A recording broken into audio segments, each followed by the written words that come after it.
Karibu mtazamaji mpendwa kupitia kurasa zetu za mitandao ya kijamii, yani Facebook Radio Maria Tanzania, YouTube Radio Maria Tanzania, lakini pia Instagram Radio Maria Tanzania. Katika siku hii ya leo tumeweza kutembelea parokia hii ya Mtakatifu Paulo Majengo, ambao wao katika siku ya Jumamosi ya tarehe 31 Mei watafanya maadhimisho ya jubilei ya miaka 50 ya parokia hii.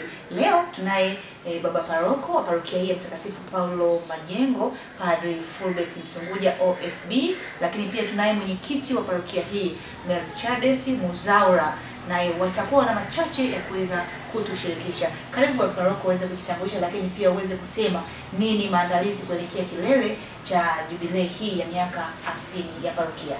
Mwamko wa Wakristo toka walipopokea imani. Kwa kweli Wakristo tangu parokia hii imeanzishwa mwaka 1975 walipokea imani vizuri, na kwa kweli tunamshukuru Mungu tunapofanya jubilei ya miaka 50, kwa sababu ile mbegu ya imani iliyopandwa na wamisionari wa Benediktini, kwa kweli Wakristo waliweza kuipokea vizuri na hatimaye tunaona matunda yake. Mwaka jana tulipozindua jubilei ya miaka hii 50, basi tulisema kwamba inafaa kuwa na dira, kwamba tunapofanya miaka 50 tuwe na dira itakayotuongoza. Na hivi katika dira yetu basi yapo mambo mbalimbali, lakini tulichagua kauli mbiu imani na matendo, tukiwa na imani kwamba ile imani ambayo Wakristo walipokea tangu mwanzo basi tuweze kuiweka katika matendo, tukimaanisha kwamba kwa kweli imani walipokea vizuri na ilizaa matunda, lakini basi inafaa kwa kweli kuiweka katika matendo. Na tuiweke katika matendo katika maana gani? Tunawashukuru wamisionari wa Benediktini kwamba walituletea imani, tuliipokea, lakini vile vile walituachia miundombinu mbalimbali. Walijenga makanisa, walijenga miundombinu mbalimbali. Hivi kumbe tunao wajibu wa kuitunza miundombinu hii, lakini vile vile pale inapohitajika pengine hata kujenga upya, kwa sababu wao kwa nafasi yao na wakati wao kwa kweli waliweza kufanya mengi, na kwa kweli katika hilo tunamshukuru sana Mungu kwamba wametuwezesha. Hivi kwa sasa ndio maana tumeichagua kauli mbiu hii kwamba imani na matendo, kwamba isiwe imani tu, lakini tuiweke katika matendo katika nyanja mbalimbali. Tunapoelekea kwenye jubilei sasa ya miaka 50 hapo kesho kutwa, kwa kweli tangu tulizindua jubilei hii tulifanya maandalizi mbalimbali katika vyama vya kitume, katika jumuiya ndogo ndogo, lakini katika vigango vyetu. Lakini tulipozindua jubilei kulikuwa na msalaba wa jubilei ambao naamini umezaa matunda, kwa sababu ulizunguka kila jumuiya, na kila jumuiya uliweza kupitishwa kila familia Wakristo walisali. Ni matumaini yangu kwamba msalaba huu kule kote ulikopita au kupita bure. Naamini kwamba umezaa matunda, na pengine utazaa matunda zaidi na zaidi, kwa sababu umezunguka nyumba kwa nyumba, kila jumuiya, kila kigango, kila kanda, na hatimaye mwisho wa siku umerudi hapa parokiani. Lakini vile vile tunapoelekea kwenye jubilei, basi maandalizi ya nje haya tumeweza kujiandaa, tumefanya mambo mbalimbali, lakini katika dira yetu manake tuliadhimia kwamba tusifanye tu jubilei, lazima tuangalie miundombinu ile ambayo wamisionari wa Benediktini walijenga, na hivi tuliweza kupita kigango kwa kigango na tukaona ni wapi panafaa kurekebisha. Na hivi tumeanzia katika parokia yetu, katika kanisa hili la Mtakatifu Paulo. Kwanza tumeweka marumaru kanisani, lakini vile vile kuna sehemu zenye tarazo tuliweza kusafisha, lakini vile vile tumeweka feni. Kwa hivyo kwa kweli tumewaenzi, na hasa tumemwenzi Padre Ildefonsi kwa kile ambacho tumefanya. Isitoshe nje ya kanisa hapa basi, kutokana na majitoleo ya watu mbalimbali, mtu mmoja mmoja, harambee, basi tumeweza kuweka pavement, japokuwa hatukumaliza, lakini basi walau kwa asilimia kubwa tumefanya. Na hata unapoangalia nyumba hii ya mapade, basi upo ufadhili kutoka nje kupitia baba abate wetu Christian Temo, basi kupitia wamisionari hawa wa Benediktini, basi tumeweza kufanya ukarabati wa nyumba hii ya mapade ambayo karibu sasa ina miaka 50. Lakini tunapoenda kwenye vigango vyetu, basi tumeweza kufanya ukarabati. Kigango cha Mtawanya karibu asilimia zote tumefanya ukarabati wa kanisa. Kigango cha Naliendele tumekarabati nyumba ya mwalimu, lakini vile vile inahitaji ukarabati mkubwa zaidi. Vile vile kigango chenyewe inahitaji ukarabati vile vile. Tukija kwenye kigango cha Mangamba, basi vile vile na chenyewe tulipitia pamoja na mkandarasi.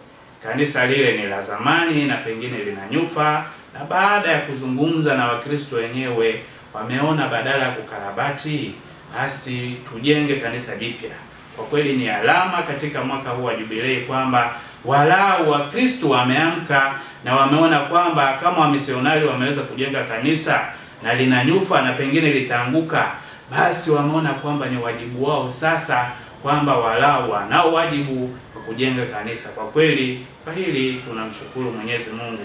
Lakini kuna kigango cha hapa Lulungu, na chenyewe basi waamini hakikuchoka sana, bado ni kizima, lakini kinahitaji walau kufanya renovation fulani, na naamini Wakristo wanaendelea kujitoa.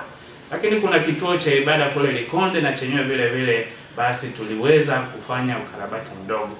Hayo yote ni kutokana na majitoleo yetu sisi wenyewe, lakini ya mtu mmoja mmoja, wale ambao wameguswa, na vile vile pengine hata ufadhili kutoka nje ya parokia, ndani ya jimbo, na pengine hata nje ya jimbo. Hayo yote kwa kweli tunapoadhimisha miaka hii 50 ya parokia yetu, kwa kweli tunamshukuru Mwenyezi Mungu, na tumejiandaa kiroho na hata maandalizi ya nje tumejiandaa vizuri. Kuanzisha parokia, tunaona kwamba mlianzisha parokia mkiwa mnaamini 1000 mpaka sasa waamini 2000. Naamini wewe ni paroko wa 9, umeshapita maparoko wengi ambao pia nao waliweza kufanya mengi. Sasa hapa changamoto gani ambazo mnaweza kuzipata katika uinjilishaji, katika utume? Kwa sababu tunaona mafanikio ni mengi, mmejitahidi kufanya mafanikio, lakini pia tunaweza kutazama pia kwenye nyanja ya changamoto. Changamoto zipi ambazo mnazipitia katika uinjilishaji?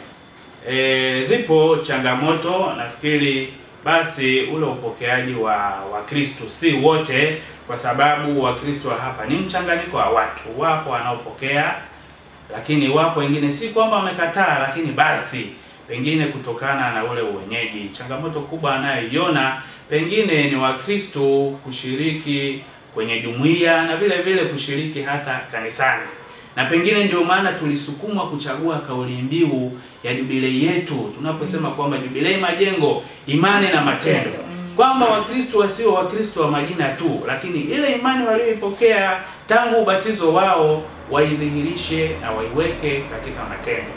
Lakini changamoto nyingine ninayoiona ni katika utoaji, kwamba Wakristo wetu walizoea kufanyiwa kila kitu, na kwa kweli wamisionari waliweza kufanya kwa wakati wao na kwa nafasi yao, waliweza kufanya mengi, hata kujenga miundombinu ya kanisa. Pengine ingehitajika Wakristo wenyewe wajenge. Kwa hivi naona kama wamelemaa, na hata kwenye michango hii ya ukarabati wa kanisa kwa kweli tumesuasua.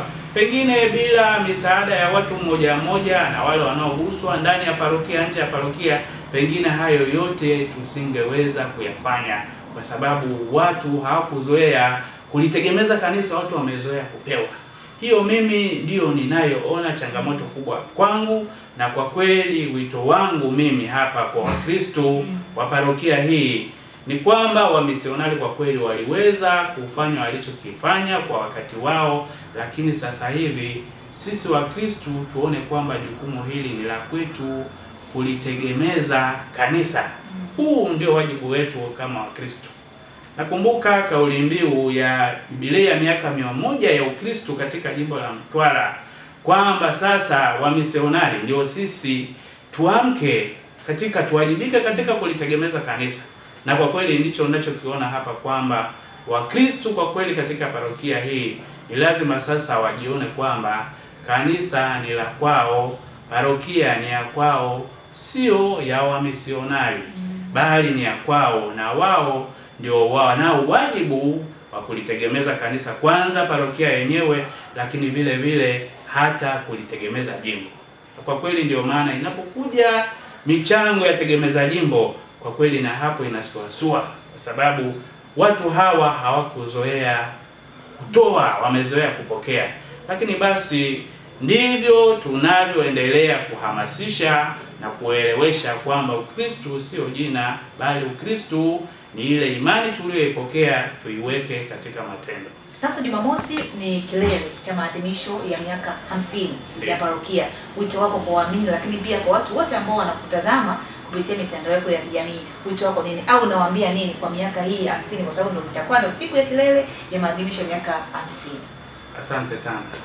Kwa kweli wito wangu kwanza ni waalike washiriki pamoja nasi katika tukio hili kubwa sana ambalo kwetu sisi wanaparokia ya Majengo tunamshukuru Mwenyezi Mungu kwa zawadi ya uhai, lakini kwa zawadi ya imani ambayo tumepokea kutoka kwa wamisionari wa Benediktini tangu mwaka 1975 tangu parokia hii imeanzishwa. Kwa kweli tunamshukuru Mwenyezi Mungu. Kwa hiyo wito wangu kwa kweli ni kuja kushiriki pamoja nasi, tumshukuru Mungu kwa pamoja. Mtazamaji, unayepi kama mwenyekiti, naamini wewe utasema wewe ni mwenyekiti wa ngapi tangu kuanzishwa hii parokia? Mmejiandaje pia kama wana parokia, lakini pia kwa upande wa viongozi, mmepitia yepi katika maandalizi? Changamoto gani mmezipitia pia katika kuandaa? Naamini shughuli tangu mwaka jana ilivyoanza, shughuli wanakwambia shughuli ni watu na watu ndio sisi, na nyinyi ndio zaidi ambao mnaratibu hii shughuli nzima. Kwa niaba ya viongozi wa halmashauri ya walei parokia, unatuambia nini mwenyekiti? Karibu. Basi kwa jina naitwa Melchades Mzaura, mwenyekiti wa halmashauri ya walei parokia Mtakatifu Paulo Majengo, Jimbo Katoliki la Mtwara. Basi mimi ni mwenyekiti wa 5 tangu parokia yetu kuanzishwa. Mwenyekiti wa 5, lakini ni mwenyekiti wa awamu ya 6. Katika kipindi hicho cha miaka hii 50 tangu kuanzishwa kwa parokia yetu, kuna mwenyekiti ambaye aliweza kuhudumu kwa vipindi viwili. Na mimi nilianza tangu 2020. Kwa hiyo sasa hivi na miaka 5 kwa naelekea awamu ya pili ya uongozi wangu. Basi mimi namshukuru Mwenyezi Mungu kwa yote ambaye ametujalia, na kwa namna pekee tunapoelekea kilele cha miaka 50, jubilei ya miaka 50 ya parokia yetu. Mwenyezi Mungu ametendea mambo makuu kama baba paroko alivyoeleza, ni mengi ambayo ametujalia na ambayo tumeendelea katika utume. Na kwanza ni washukuru wa misionari ambao walikuja kutuletea imani. Basi tunawashukuru, baada ya kushika madaraka, kwenda madaraka, wamefanya mambo mengi, na sisi kwa kuanzia nasema tulianza ujenzi wa uzio. Nasema kwa hamu ya kwanza kweli tumeweza kufanikiwa, nasema asilimia kubwa, nasema asilimia 100. Lakini zipo katika kila kigango kuna shule hizi za chekechea kwa wale watoto mchana. Basi vituo vingi vilikuwa vijasajiliwa. Ilikuwa ni vituo viwili tu ambavyo vilikuwa vimesajiliwa, kituo cha hapa Santipo hapa Majengo makao makuu ya parokia, lakini pamoja na kituo cha kigango cha Lirungu. Jumuiya zimeongezeka, kwa hiyo naweza kusema maamuko kwa kweli ni mzuri. Kilele chetu hapo kesho kutwa hiyo tarehe 31, kwa kweli tumejipanga vizuri. Waumini wamehamasika, kamati ya maadhimisho tukishirikiana na viongozi wote ngazi mbalimbali, ngazi ya parokia, vigango na kanda, vyama vya kitume, jumuiya na waumini wote kwa kweli wamehamasika. Kamati wanaendelea na kazi, na kina waumini wote wamepewa mwaliko na wamehamasika kabisa. Naona kweli maandalizi naweza kusema ni zaidi sasa hivi mpaka kufikia zaidi ya asilimia 95. Kwa hiyo wito wangu, naomba waumini wote ambao kwa vigangoni katika jumuiya, lakini waumini wote nje ya parokia, hata nje ya jimbo wanaotusikiliza waweze kujumuika pamoja nasi tarehe 31 kumshukuru Mwenyezi Mungu kwa mambo makubwa ambayo ametujalia.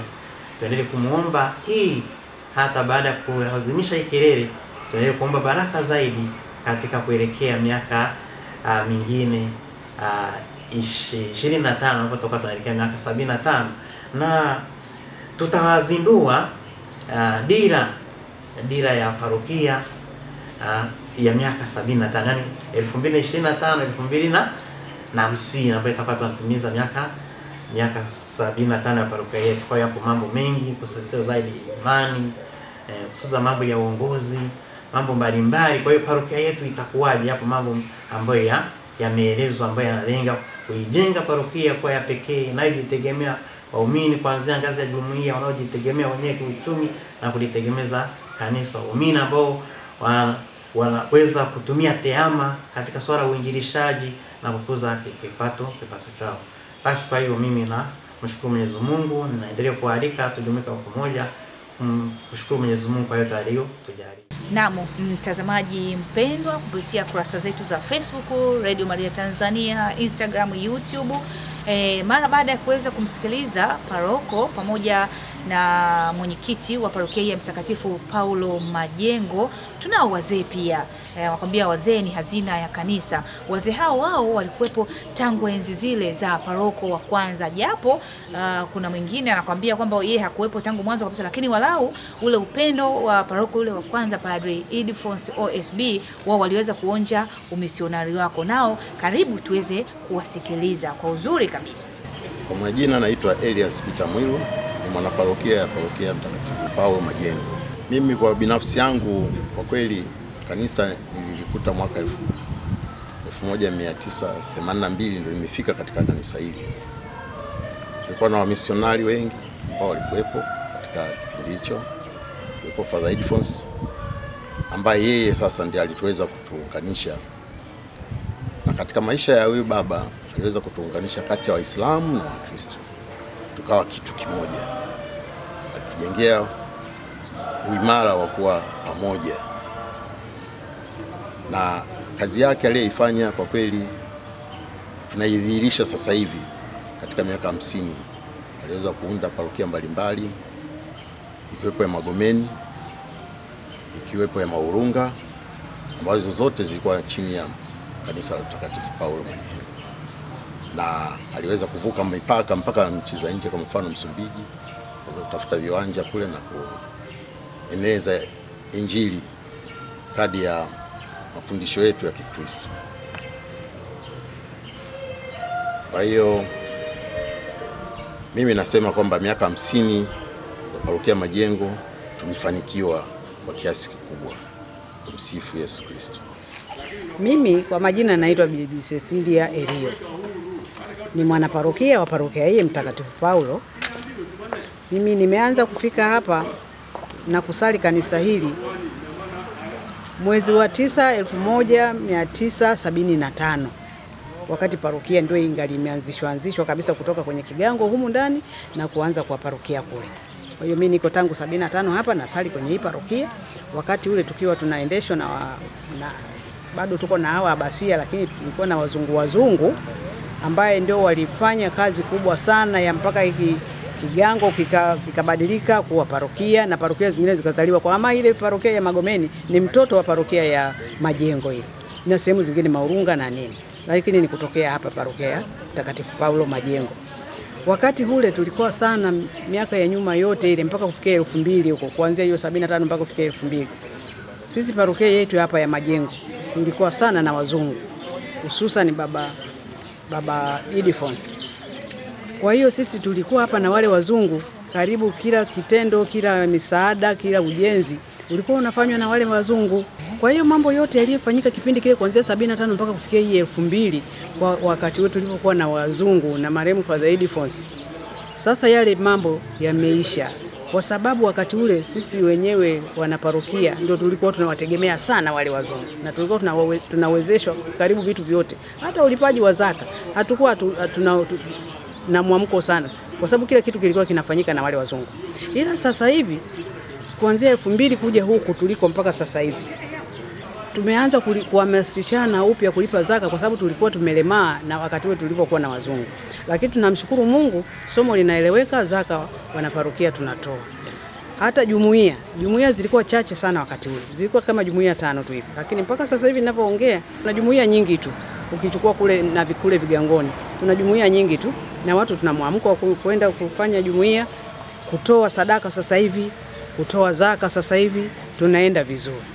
Ila ninachowaomba wanaparokia wenzangu, kwa sababu tumeshauacha ule moyo wa kutegemea kama tunamtegemea mtu fulani, basi hii spidi tuliyokuwa nayo ya kuweza sisi wenyewe kujitegemea, kutoa zaka sisi wenyewe, kutoa sadaka sisi wenyewe, na hizo jumuiya kuziendesha, na kila kinachopatikana Kwa kweli mimi nawaomba wenzangu tuendelee na moyo huu ili parokia yetu iendelee kuwa na mafanikio. Lakini pia kwa kuendelea kuhamasisha wenzangu ili tusirudi nyuma, tuendelee na msimamo wetu. Mimi mwenyewe hapa unaponiona, hapa nina vitu vingi. Nimeshakuwa kwenye WAWATA huko kiongozi. Nimekuwa kwa wazee, hapa nilipo mimi ni mwenyekiti wa parokia hii wazee wa Mtakatifu Agustino, na jimboni mimi ni katibu wa jimbo wazee jimbo hili la Mtwara. Lakini hiyo kama haitoshi, mpaka sekula inakuja kubadilika kuwa kwenye parokia haitakiwi kuwa na kigango. Mimi ndio wakati huo nilikuwa mwenyekiti wa kigango mama hapa parokiani.